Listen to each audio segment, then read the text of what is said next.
بھی اگر ہم شریعت اور سنت سے ہٹیں گے تو پھر وہ دین نہیں ہوگا، وہ اپنی مرضی ہوگی، رسم و رواج ہوگا،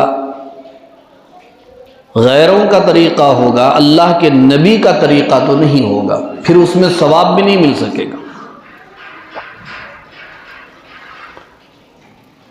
لوگ سمجھتے ہیں کہ بھئی تھوڑا بہت فرق ہو گیا تو کیا فرق پڑتا، دین کے معاملے میں تھوڑا بہت فرق پڑ گیا تو کچھ فرق نہیں پڑتا، یہ ہمارا ذہن ہے۔ اور دنیا کے معاملے میں نہیں صاحب، نمک حساب سے ڈالنا، مرچی حساب سے ڈالنا، مسالہ حساب سے ڈالنا، نہیں تو بریانی پوری خراب ہو جاتی، سالن پورا خراب ہو جاتا، میٹھے میں شکر بھی حساب سے ڈالنا، نہیں تو میٹھا خراب ہو جاتا۔ اگر اس میں تھوڑا بہت فرق پڑ گیا تو پھر دیکھنے کا رہتا، کیا میاں باورچی برا چکلے لگا کے رکھ دیا، میری دعوت کو ستیہ ناش کر دیا۔ درزی کے پاس، ٹیلر کے پاس ہم کپڑے سلاتے ہیں، تھوڑا بھی فرق پڑ گیا تو چھوٹے بھائی کا کرتا دکھتا، بڑے بھائی کا پیجامہ دکھتا۔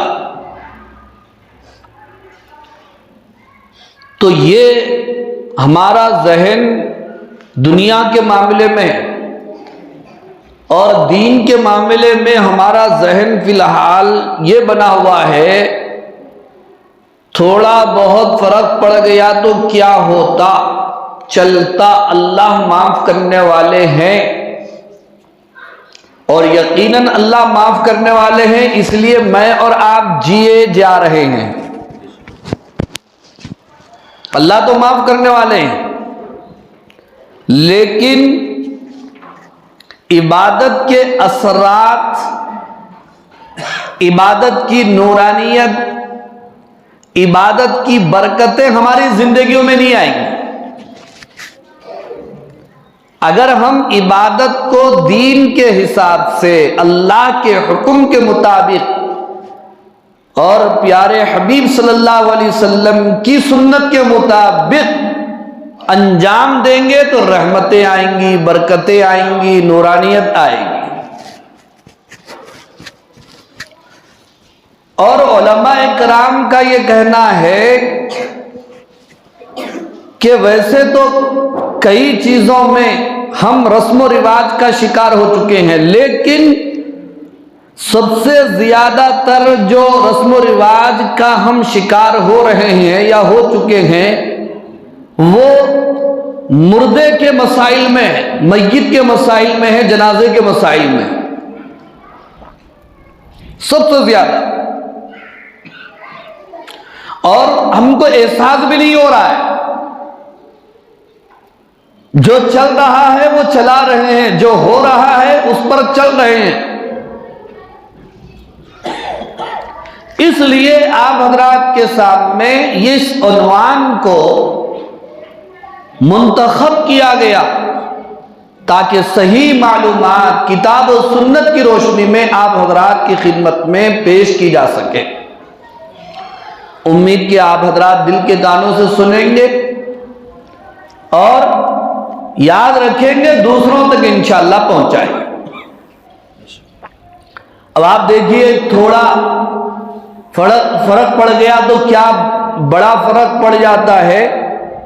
آج فجر میں آپ حضرات جو موجود تھے، تفسیر آپ نے سنا، غزوہ احد میں اللہ کے نبی نے چند صحابہ کو احد کے ایک دامن میں کھڑا کر دیا اور حکم دیا کہ جب تک میں نہ کہوں اپنی اس جگہ سے قدم نہ ہٹانا، چاہے ہمارے ٹکڑے ٹکڑے کر دیے جائے۔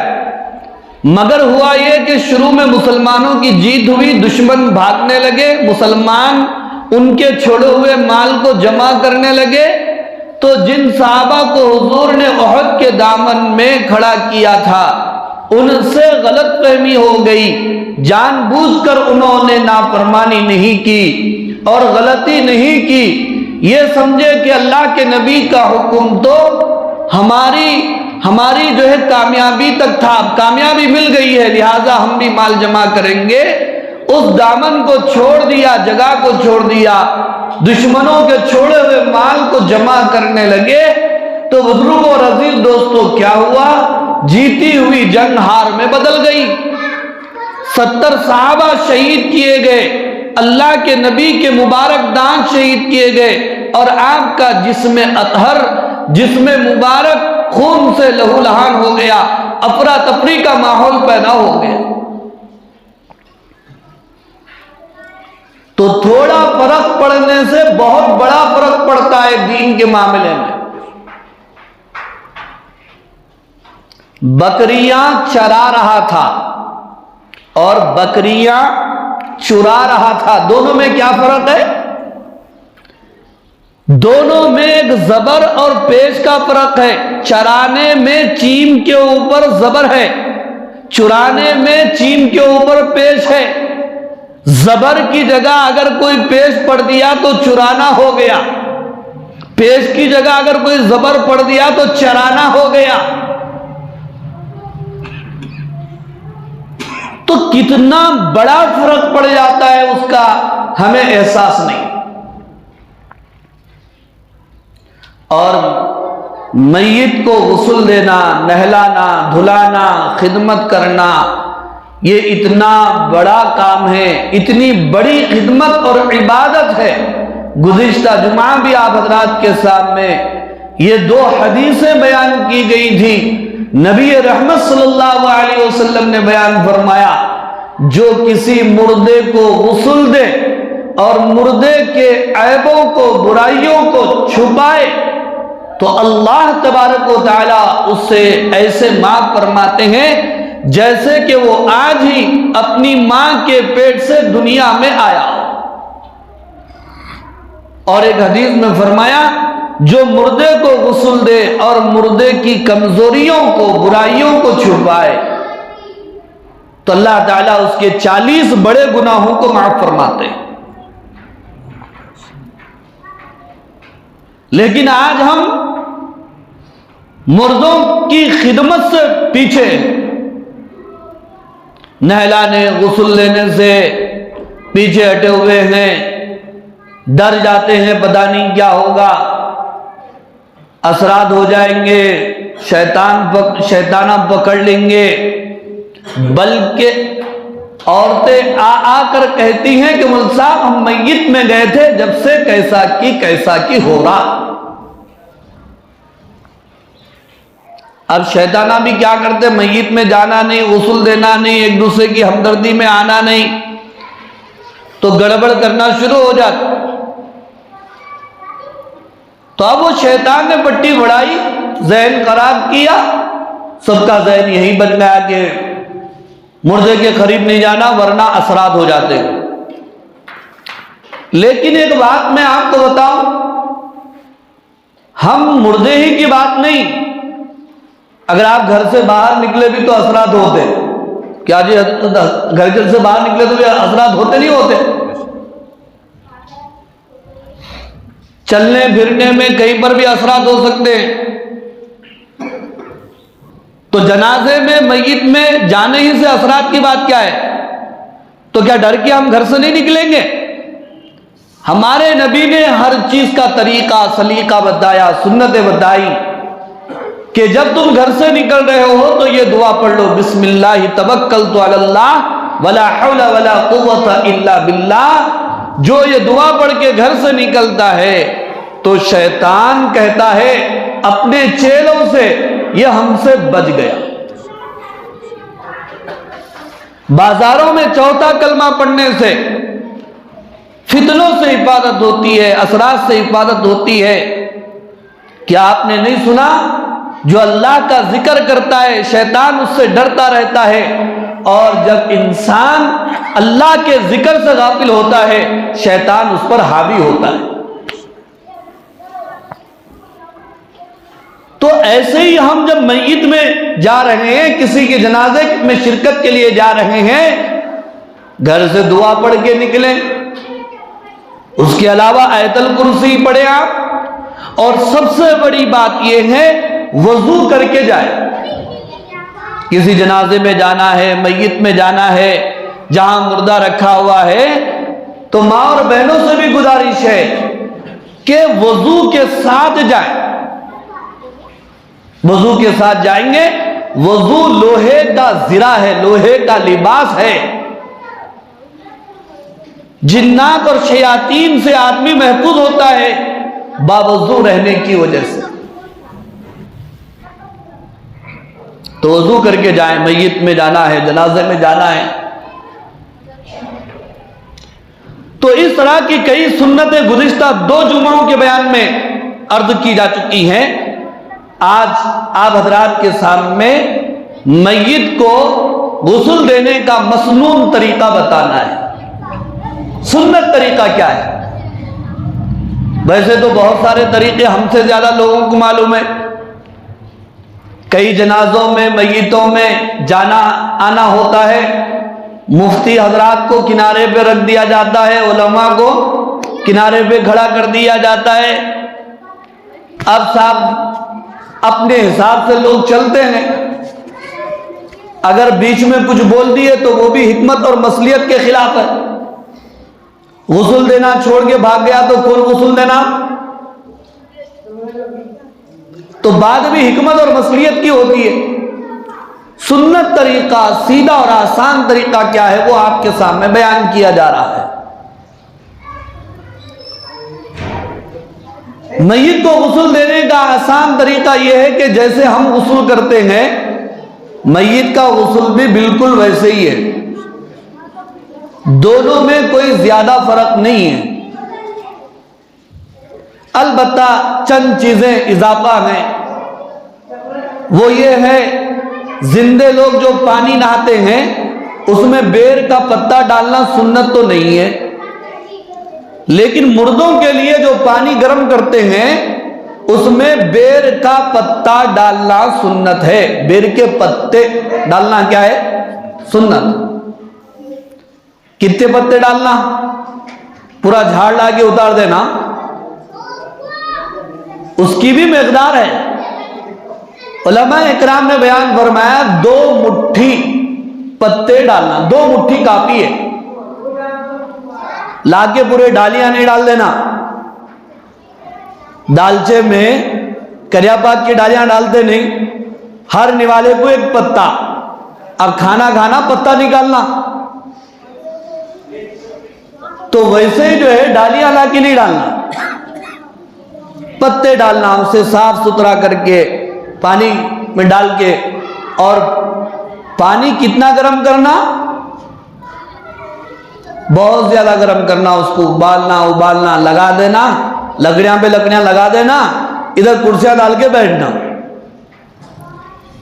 بھیا زندہ آدمی کتنا پانی برداشت کر سکتا ہے، جسے اردو زبان میں نیم گرم پانی کہتے ہیں، اتنا ہی پانی گرم کرنا۔ ابلا ہوا پانی، کھولتا ہوا پانی، آپ مردے کو نہلا رہے ہیں یا اسے تکلیف دے رہے ہیں؟ نیم گرم پانی ہونا چاہیے، اور بیری کے 2 مٹھی پتے ڈال کے ابال۔ اچھا، میں اس کی تحقیق میں رہا، میرے کو تو اب تک کسی کتاب میں بات نہیں ملی کہ بیری کے پتے کے ساتھ انار کے درخت کے پتے بھی ڈالنا ہے، لیکن لوگ اسے بھی ڈال رہے ہیں۔ بھئی جتنا دین میں ہے اتنا ہی کرنا دین ہے، اور جتنا دین میں نہیں ہے وہ کرنا بے دینی ہے۔ نبی رحمت صلی اللہ علیہ وسلم نے فرمایا، جو دین کے اندر ایسی باتیں اپنی طرف سے بنائے جو دین میں نہ ہو فہو ردن، وہ رد ہے، وہ دین نہیں ہے۔ وہ بیری کے پتے تو بیری کے پتے ڈالو، اور بیری کے پتے کیوں ڈالتے ہیں، اس کی حکمت کیا ہے؟ حکمت یاد آ گئی تو بتا رہا ہوں، ورنہ دین کے احکام میں، نبی کی سنتوں میں حکمتیں ہی حکمتیں ہیں، مصلحتیں ہی مصلحتیں ہیں، فائدے ہی فائدے ہیں، اور ان گنت بے شمار فائدے ہیں۔ معمولی مسواک ایک چھوٹا عمل ہے، 70 فائدے تو آپ حدیث میں پڑھتے ہیں اور سنتے ہیں۔ اس کا سب سے بڑا فائدہ یہ ہے مسواک کا کہ آدمی کو مرتے وقت کلمہ نصیب ہوتا ہے، اس کی زبان پر کلمہ جاری ہوتا ہے۔ اور اس کا ایک فائدہ یہ بھی ہے، جو مسواک کا اہتمام کرتا ہے اس پر جادو کا اثر بھی نہیں ہوتا۔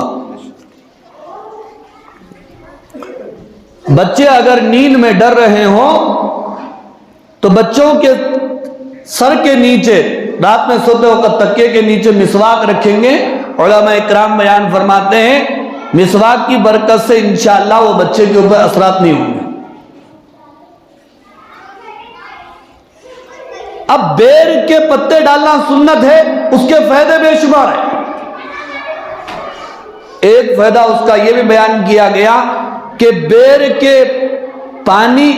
کا جو پانی ہوتا ہے اس سے جو غسل کرتا ہے تو اس کے اوپر اثرات وغیرہ ہوں تو وہ بھی ختم ہو جاتے ہیں۔ اب مردہ ہے، ناپاک ہے، ویسے ہی لوگوں کو پہلے سے ڈاؤٹ، مردے کے پاس پتہ نہیں کیا رہتے ہیں۔ اب بیر کا پتا آپ اس سے نہلائیں گے، مردے کی ناپاکی پاکی میں تبدیل ہو جائے گی، میل کچیل دور ہو جائے گا، اثرات فطرات سب ختم ہو جائیں گے۔ بیر کا درخت ایک ایسا درخت ہے جس کا تعلق زمین سے نہیں، ساتوں آسمانوں کے اوپر عرش سے اس درخت کا تعلق ہے۔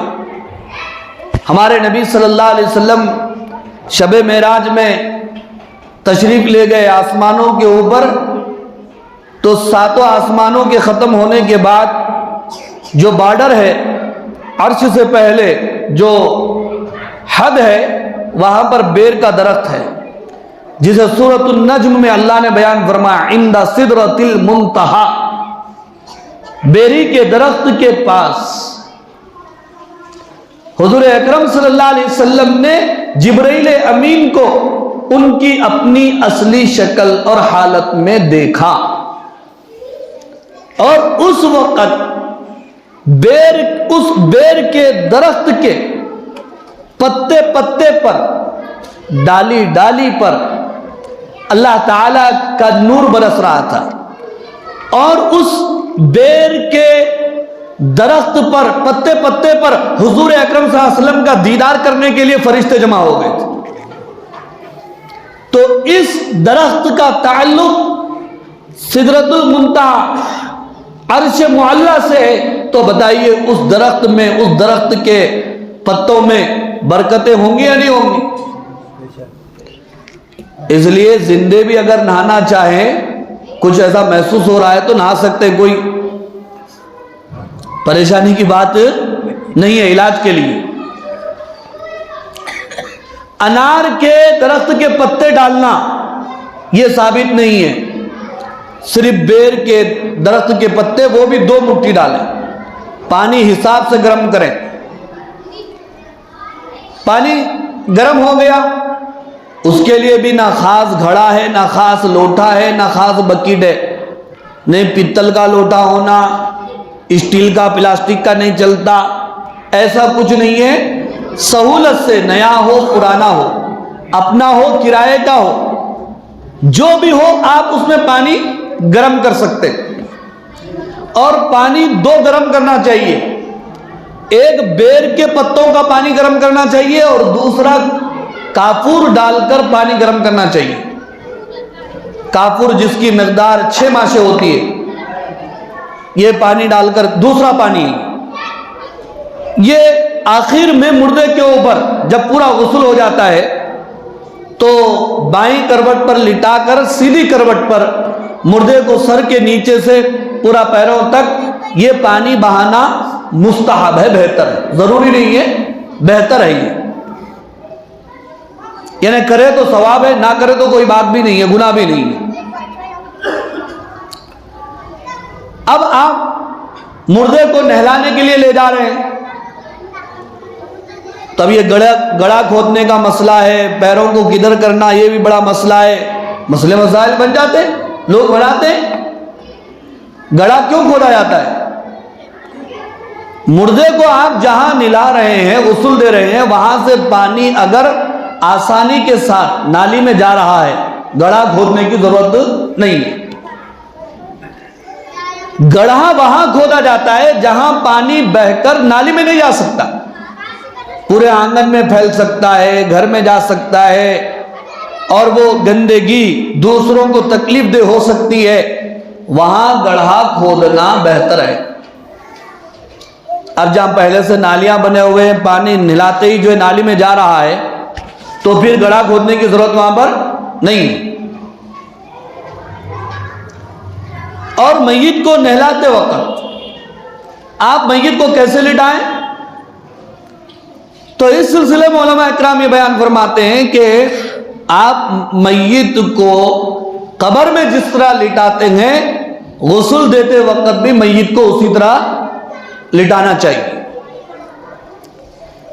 ہاں، مرتے وقت چہرہ قبلے کی طرف کرنے کے لیے پیروں کو قبلے کی طرف کرنا مجبوری ہے، پھر سر کے نیچے کوئی تکیہ وغیرہ رکھ دیتے ہیں تاکہ مرنے والے کا چہرہ قبلے کی طرف ہو۔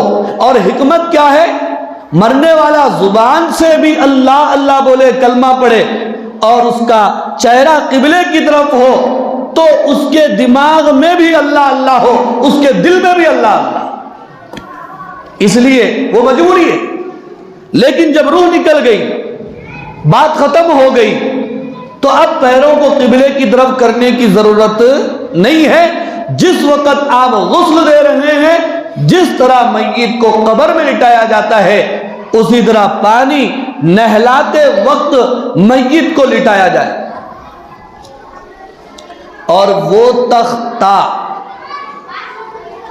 جس پر میت کو لٹا کر غسل دیا جا رہا ہے، میت کو لٹانے سے پہلے ایک مرتبہ اسے دھویا جائے تاکہ گرد و غبار پڑا ہوا ہے وہ صاف ہو جائے، پھر اسے طاق عدد میں لوبان سے یا اگربتی سے دھونی دی جائے، 3 مرتبہ، 5 مرتبہ، 7 مرتبہ دھونی دینا سنت ہے۔ جب میت کو تختے پر لٹا دیا گیا تو اس کے بعد اس کے کپڑے نکالنا ہے۔ اگر میت کے کپڑے آپ آسانی کے ساتھ بغیر کینچی کے کاٹے ہوئے نکال سکتے ہیں تو نکال لیجئے، اور اسے دھو کے کوئی بھی پہن سکتا ہے۔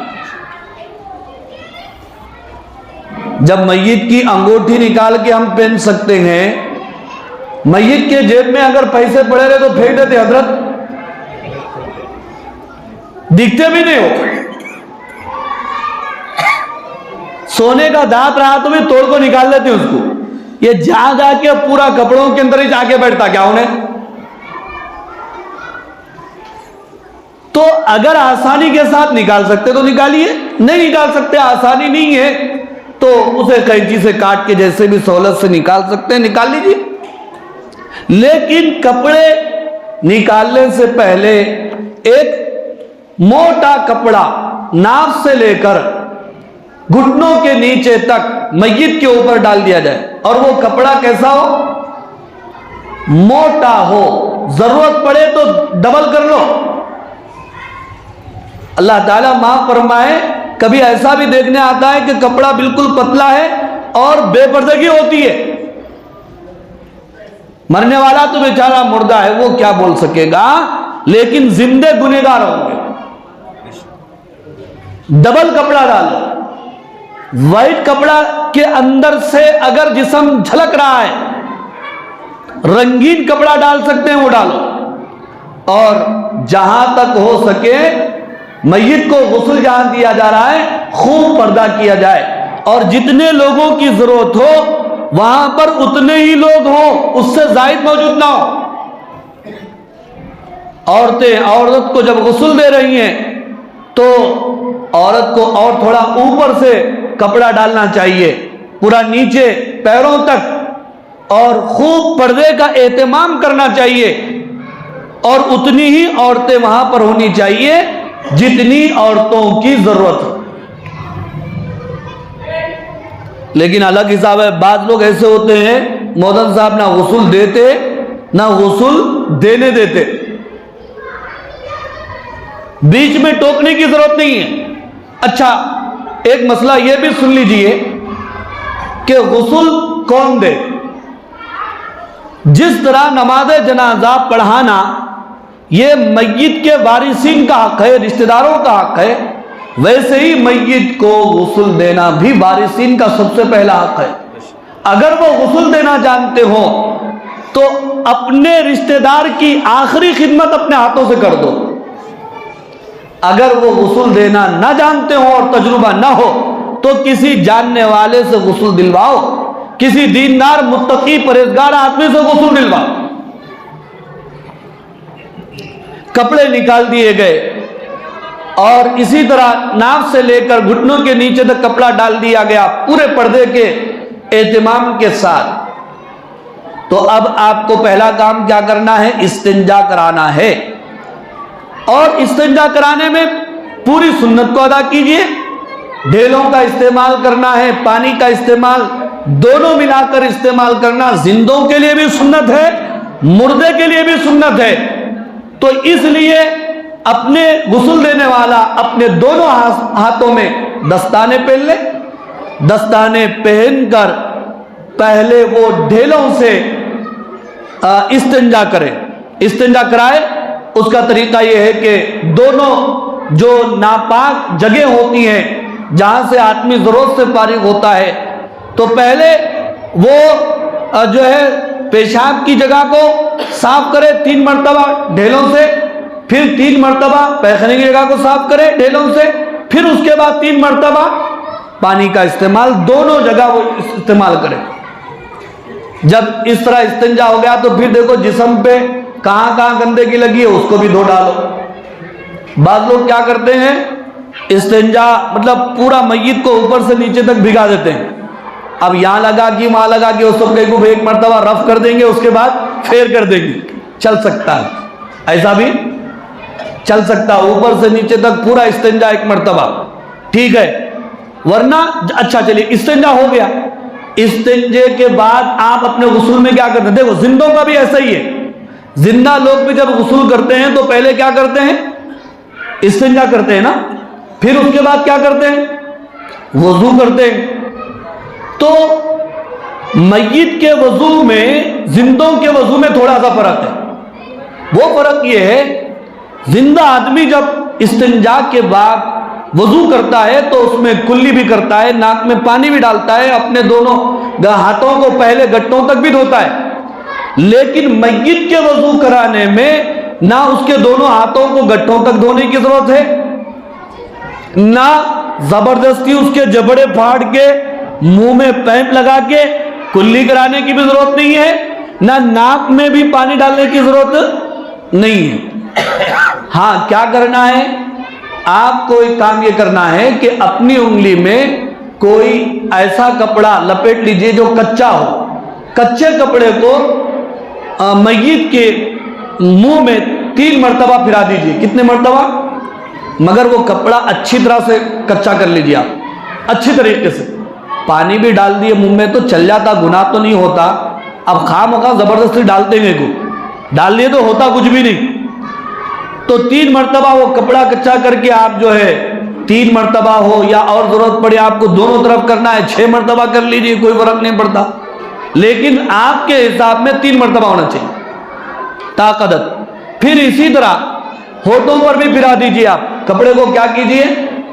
ہونٹوں کو وہی کپڑا نہیں پھرانا، اس کو پھینکتے رہنا، دوسرا نیا کپڑا بھگا کے لیتے رہنا۔ پھر اسی طرح کپڑے کو یا روئی کو ناک کے اندر بھی اچھی طرح سے پھرائیے، پوری ناک کا اندر کا حصہ بھیگ جانا، وہ بھی 3 مرتبہ۔ پھر اس کے بعد آپ روئی لے لیجئے، روئی لے کے ناک کے اندر رکھ دیجئے، اسی طرح کانوں کے اندر بھی رکھ دینا چاہیے تاکہ پانی اندر نہ جائے۔ اب وضو کرانا ہے تو آپ کو کیا کرنا ہے؟ سب سے پہلے چہرہ دھونا ہے. وضو میں چہرہ دھونے کے بعد پھر کیا کرتے ہیں؟ دونوں ہاتھ، میت کو بھی دونوں ہاتھ آپ کوہنیوں تک 3 مرتبہ دھلا دیجیے. اس کے بعد میت کے سر کا مسح کر دیجیے. اس کے بعد میت کے پیروں کو دھو دیجیے. استنجا بھی ہو گیا، وضو بھی ہو گیا. اب کیا کام کرنا ہے؟ اب سر کو اور داڑھی، مرد ہے تو داڑھی، دونوں کو پانی سے بھگا کر کے صابن سے اچھی طرح دھو دیجیے. عورت ہے تو بال کھول کر کے سر کو دھو دیجیے. جب سر کو آپ نے دھو دیا تو اب کیا کرنا ہے؟ میت کو بائیں کروٹ پر لٹا کر جو سیدھا جانب ہے اس کے اوپر پانی ڈال کر صابن وغیرہ لگا کر 3 مرتبہ دھو دیجیے، پورا نیچے تک اچھی طرح سے پانی چلا جائے. پھر اس کے بعد میت کو سیدھے جانب دائیں کروٹ پر سلا کر بائیں جانب جو ہے 3 مرتبہ اچھی طرح صابن وغیرہ لگا کر دھو دیجیے. اب کیا ہو گیا؟ میت کا پورا غسل ہو گیا نا.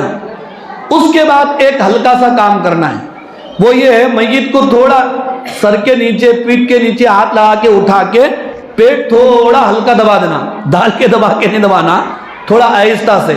کچھ گندگی وغیرہ ہے تو نکل جائے گی. اس کو پانی بہا دو. دوبارہ وضو کرانے، دوبارہ غسل کرانے کی ضرورت نہیں ہے. اگر کوئی حصہ نکلا منہ سے یا نیچے سے تو اس کو خوب پانی ڈال کے اس کو کیا کر دیجئے؟ بہا دیجئے. یہ بہانے کے بعد وہ کافور کا جو پانی ہے بائیں جانب لٹا کر سیدھے جانب کے حصے کو، وہ بہتر ہے، سنت عمل نہیں ہے، بہتر عمل ہے. نہیں کریں گے کوئی بات نہیں. آپ کافور کا پانی، خوشبو کا پانی 3 مرتبہ ڈال دیجئے. غسل ہو گیا. اس کے بعد کسی بھی کپڑے سے اچھی طرح پوچھ دیجئے. اس کے بعد پھر کافور لے کر کے جو سجدے کے اعضاء ہیں، سجدے کے اعضاء کون سے ہیں؟ پیشانی ہے، دونوں ہتھیلیاں ہیں، کونیاں ہیں، پیر ہیں اور آپ کے گھٹنے ہیں. یہاں پر کیا کیجئے؟ آپ کافور کو اچھی طرح مل دیجئے. کافور کو اچھی طرح مل دیجئے. کافور ملنے کے بعد آپ خوشبو لے کر، عطر لے کر کے اپنے ہتھیلی میں ڈالیے. اس کو اچھی طرح اس طرح مل کر میت کے سر کو بھی اور میت کی داڑھی کو بھی کیا کیجئے؟ آپ مل دیجئے. یہ مرد حضرات کے لیے خوشبو کا اس طرح استعمال کرنا یہ سنت ہے. وہ کفن میں